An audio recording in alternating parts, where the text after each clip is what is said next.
Hi everyone! Are you confused which state would you apply for NCLEX? Or if you decided to do New York, overwhelmed kayo kung saan kayo magsisimula? Oh, baby, kalma! Nice. I got you because I will be sharing with you my New York timeline on how I applied the NCLEX, and at the same time, I will also share with you my insight kung saan ba talaga ang gusto nyo, magdi-DIY ba kayo or do it yourself or agency. If you're interested in this vlog, oh sige na. Manood na kayo guys, okay? You're in the right vlog. Oh, this is Loveavielove, your lovely nurse na maka-proud. I'm so excited to share it with you guys para maka-help ako, 'di ba? Maka-proud.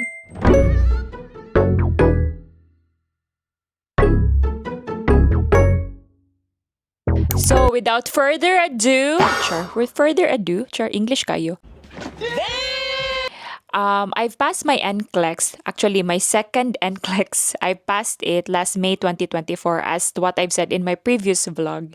And I applied in a review center called NCLEX Amplified. If you're interested to know that one, paki-watch naman guys. This vlog is for those people who are interested to do an application in NCLEX. But first, kung confused kayo which state you are up to, then kayo na bahala dyan. But for me, I can only share my experience because nag-apply ako sa New York. So kung decidido kayo mag-apply na New York, then I can assure you that I can help you with that. The reason why I choose New York, at that time kasi, yung mga friends ko, especially my close friends, they decided to do New York kasi sabi nila, very straightforward at saka yung requirements hindi masyadong magulo. And at the same time, New York is known to process NCLEX applications like less than a year. So yun na, ba't ko papahirapan sarili ko? Ba't ko pa stressin ang sarili ko? At the end of the day, if may license na kayo sa any state in America, then you can just endorse it to whatever state would you want to stay or work there. So yun lang. Meron kayong choice na magdi-DIY kayo or agency. DIY meaning do it yourself, and number 2 is agency, meaning you will get an agency paid for their service in order for them to process your application or sila ang gagawa for you. So ito yung advantages at disadvantages ng dalawa. Uunahin ko muna ang agency. Ang disadvantage ng agency is that number 1, mahal siya. Most of the time, may babayaran kayo na service fee which for some of you who are on a budget, parang hindi siya applicable, 'di ba? So, I think yun lang naman ang niya. At saka example, magde-decide kayo na lilipat ng hospital. I think you cannot hindi kayo nakakalipat ng hospital because some agency may tied up na sila na hospital. So, you'll be stick to that hospital. So, yun lang naman ang mga minor na mga disadvantages of having an agency. But the positive side of it is that it's very stress-free ang yung application mo. Bakit? Sila na ang gagawa for you. All you have to do is comply with the requirements ng agent kung sinong assigned na agent dun. At saka yun lang ang nyo. Sobrang stress-free siya kasi nagbayad kayo ng fee for them to do that one, isn't it? So yun. So next is DIY. Ano yung DIY? Which means do it yourself. So ang disadvantage ng do it yourself is that for people who are working full-time or busy sa buhay nila, like they have a lot of things to do, very stress ang do it yourself kasi ikaw ang hands-on na mag-comply ng mga requirements, ikaw ang magfa-follow up, ikaw talaga. So yun ang disadvantage ng DIY. But the advantages is, actually may advantage din yung pagiging hands-on nyo because you work on your own. Meaning, kahit ikaw yung naga-hands-on, so kontrolado mo yung application mo. And if ever meron kang gustong hospital at hindi mo nagustuhan yung nila, like hindi mo nagustuhan ang offer nila, you can go anytime as long as hindi ka pa nakapirma ng contract, 'di ba? So yun lang naman ang minor at saka minor difference, but it's all up to you. As for my side, I choose DIY or do it yourself because for me, gusto ko hands-on ako sa application ko. Gusto ko in control ako sa application ko para ma-track ko siya. That is just my personal choice, but it's all up to you. We have different priorities in life, so ikaw na. Like example, if you're working mom for marami kang ginagawa or busy ka sa buhay mo, then go for it. Go for agency. If kaya mo naman na you do it for yourself, like ikaw maggagawa talaga ng application mo, ikaw ang hands-on, then do it yourself. DIY ka na lang. So, yun lang naman. As for my side, sobrang check na check ang DIY kasi I like to be hands-on my application, as I said. And number two, cost-friendly siya. Cheaper siya kasi nga, hindi ako magbabayad ng service fee. So, yun lang. Yun lang naman, guys. So, this is my New York timeline for the application of the NCLEX. First, I request a TOR diploma and nursing certificate to my college school at that time. And you also need a Form 2F. Meron yan. Nag-link na ako niyan, so huwag kayong mag-alala. The cost that I've paid was 1,036 pesos.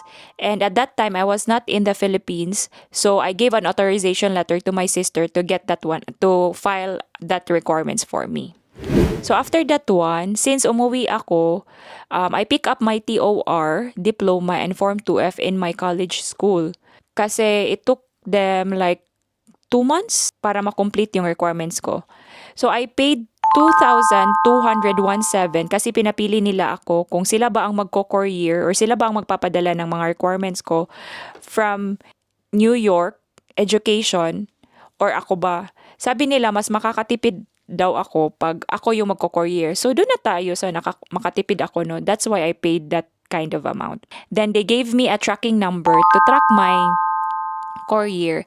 And then, nakita ko doon na na-receive na nila after 3 days.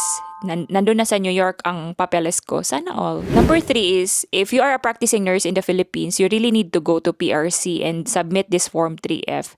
But on my side, I skipped this part because I'm no longer practicing in the Philippines. I'm here in the UK. So, okay lang yan. Pwede nyo nang skip yan. So, number 4 is, you really need to do this course because this is mandatory for New York applicants. Child abuse course and infection control. I paid $30 each, hindi siya as a whole. So, my advice to you, work wisely na kayo guys. Kapag full-time kayo or OFW kayo, no, i-search nyo na lang ang answer sa Google. So, yun ang ginawa ko. Nag-search na lang ako ng answer sa Google and pumasa naman. So, ganun na guys. Kay madalian ang application na i-touch. So, number 5 is I filled out the online form 1. I already put a hyperlink so that para mabilis na lang kayo.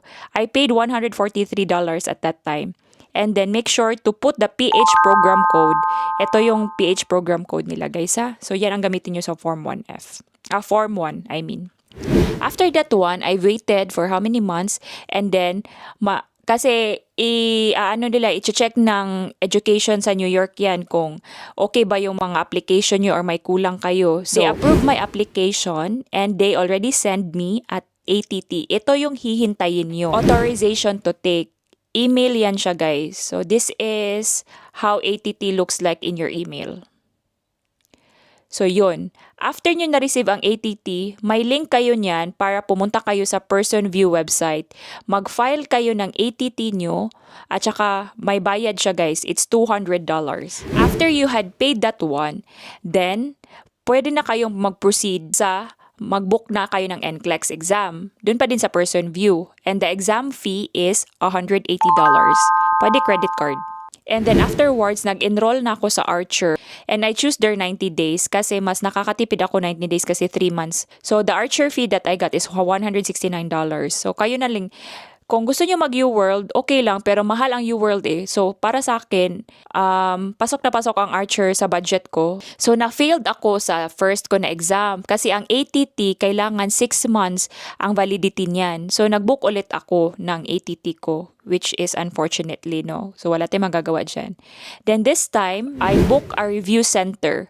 The review center that I did was NCLEX Amplified Review Center. If you can see in my previous vlog, I really made a whole blog for them because I'm really grateful for them. If you're interested on NCLEX Amplified Review Center, nilagay ko doon ano yung advantages at bakit siya maganda na review center in my own personal view ha. Mag-promote ako sa kanila, hindi nila ako binayaran guys. Kusa ko siyang promote kasi sobrang helpful nila at sobrang proud ako. Hindi ako mahiya na amplified babies ako. So I paid 2,999 because at that time it was a promo. Promo nila yun. So tignan nyo na lang sa FB. I will also link in my description box so that you can ask them if you have any questions. Kung OFW kayo guys, pwede kasi may recorded video sila. As in. Then afterwards, take ako ng second NCLEX ko noong May 2024. Then after, I paid a quick result kasi ang official result, it will take 2 days and hindi na ako makapaghintay. The quick result is only $8. Then, yun, pasado na ako sa NCLEX ko and USRN na ako in God's perfect timing. So yun. It took me 2 years as well. It took me 2 years para makomply ito lahat. I hope nakatulong ako to those nurses or to those student nurses who are planning to apply in USA or America na at least may idea kayo kung paano mag-apply in New York. It may not be New York but so far ang matutulong ko lang sa inyo is New York kasi yung application ko is New York. Kahit isang tao lang dyan or isang nurse lang dyan na matulungan ko, happy na talaga ako guys. Wow! Sure. Totoo. It's just my way of thanking the Lord that I was able to pass the NCLEX in God's perfect timing talaga, guys. Kahit ganito, vlog lang tayo, guys, no? Pero at least makatulong man tayo, no? At maka-inspire, diba? Sure lang. Hindi natin alam because I was there as well. Yung nandun ako sa Pilipinas, nanonood ako ng vlog kasi nakaka-inspire sila. Like, now I'm doing this one. Baka kasi may makakita ng vlog na to at ma-inspire din, di ba? Maka-proud! So guys, as I always say, this is loveavielove, your lovely nurse na maka-proud. Be happy and always stay positive. Compliment rather than complain. Do what you can and God will do what you cannot do. Maka-proud!